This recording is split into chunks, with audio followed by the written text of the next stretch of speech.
আমি আইতাছি ভাই আপনারা কিছুই করতে হবে না, আপনি বহেন, আমি যা করার করতাছি।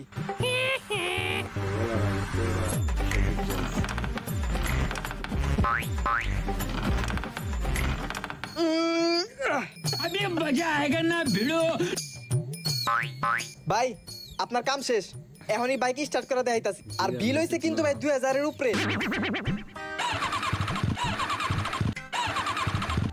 ওই বইব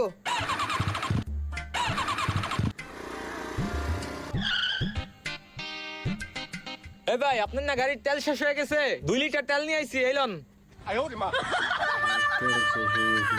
আইসোস তেল নিয়া দাঁড়া, আইতাছি। ওই বেটা সর, গাড়ির তেল শেষ হয়েছিল দেখে গাড়ি ধাক্কায় নিয়ে আইছি। আর তুই এনে দান্দা গুজস আমার গাড়ি নষ্ট না, আমার গাড়ি তো সব ঠিক আছে।